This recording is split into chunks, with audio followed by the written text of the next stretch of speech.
Mesdames, Messieurs, chers amis, soyez les bienvenus.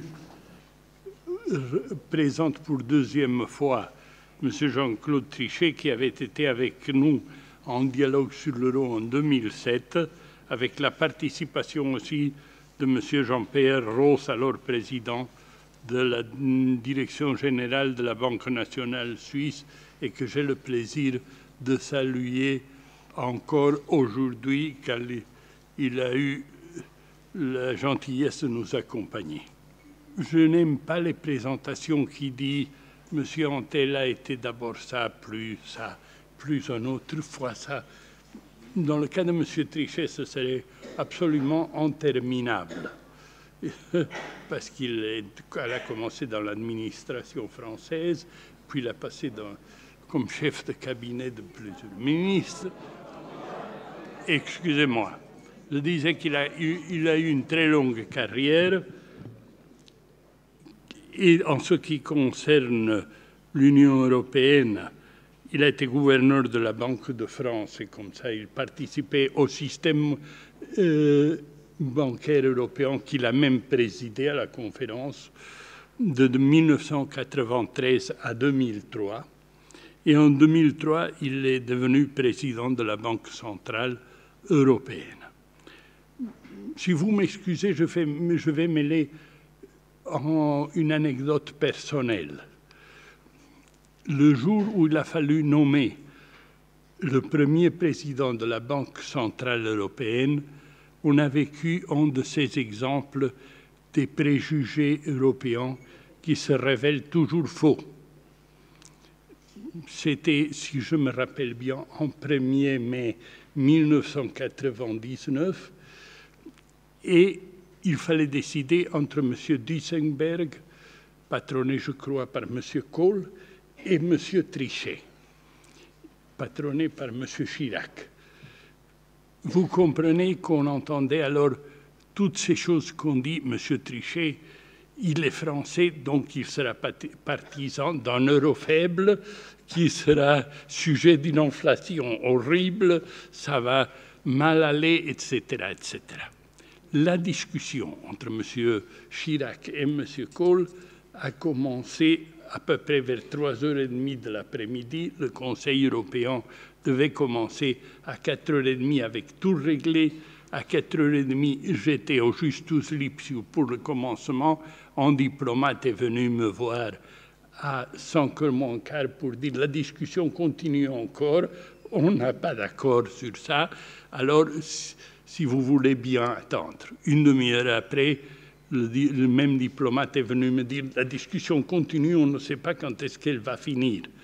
Et alors je lui ai dit très poliment « Mon bureau est juste à 10 minutes d'ici, vous serez si gentil de m'appeler et je reviendrai au lieu de rester ici en attendant dans un bureau que la discussion entre les deux continue ». Je suis revenu dans mon bureau, ce qui avait l'avantage que je pouvais raccourcir mon discours initial, car je pensais les chefs d'État et de gouvernement, après un retard successif de demi-heure en demi-heure, en auront le ras-le-bol et ne voudront pas entendre une intervention de 3/4 d'heure du président du Parlement. Vers 9h de l'après-midi, quand j'avais réduit mon intervention à peu près à 1/4 d'heure, 20 minutes, on m'a prévenu qu'on était arrivé à une décision. Une décision Salomon. M. Duesenberg, qui sortait du Conseil au moment où j'arrivais, avait pris un engagement écrit de présenter sa démission à moitié mandat pour que M. Trichet puisse prendre ses fonctions à moitié de ce mandat. Et tout s'est passé comme ça. Est-ce que vous avez pensé à un moment du mandat de M. Trichet qu'il était faible sur la solidité de l'euro ou propice peut-être à des décisions de ne pas contenir l'inflation ou de se lancer dans une course folle? Évidemment, j'ai entendu après exactement tout le contraire pendant son mandat. Exactement tout le contraire. Ce qui veut dire que, comme toujours, les préjugés sur l'Europe se révèlent parfaitement faux à l'épreuve des faits. M. Trichet a été un président de la Banque centrale absolument juste et rigoureux, comme les autres deux présidents, et grâce à lui et à son long mandat de 8 ans, l'euro a pu parfaitement résister à la crise très grave qu'on a dû passer, et il a laissé les choses à son successeur parfaitement préparées pour les décisions qui ont été nécessaires. On ne peut pas dire qu'il y a eu des hauts et des bas, des différences. Chacun des présidents de la Banque centrale européenne, et M. Trichet, qui a eu le plus long mandat de la vie de l'euro, ont su assurer la solidité, la fiabilité de l'euro et en même temps la préoccupation pour la stabilité de la zone euro qui a révélé ses bienfaits pendant la crise qu'on est passée.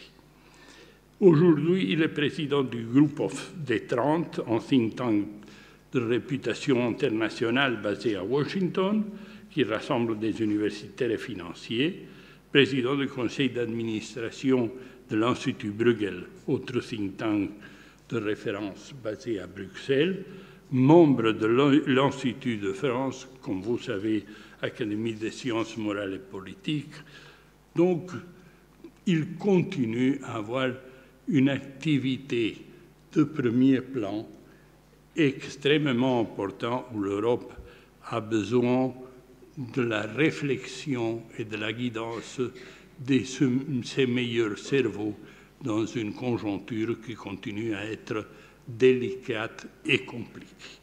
C'est pour ça que je veux lui remercier très spécialement d'avoir accepté cette nouvelle invitation et de venir aujourd'hui nous expliquer l'avenir de cette zone euro, qui, si je peux dire, est un de ses fils préférés, et comment est-ce qu'on peut confier sur cet avenir et se préparer pour ce futur monétaire qui suscite toujours tant de succès dans la zone euro elle-même et dans les nations qui l'entourent, et me féliciter qu'il y ait un public aussi nombreux et préparé à écouter ce qu'il aura à bien nous dire.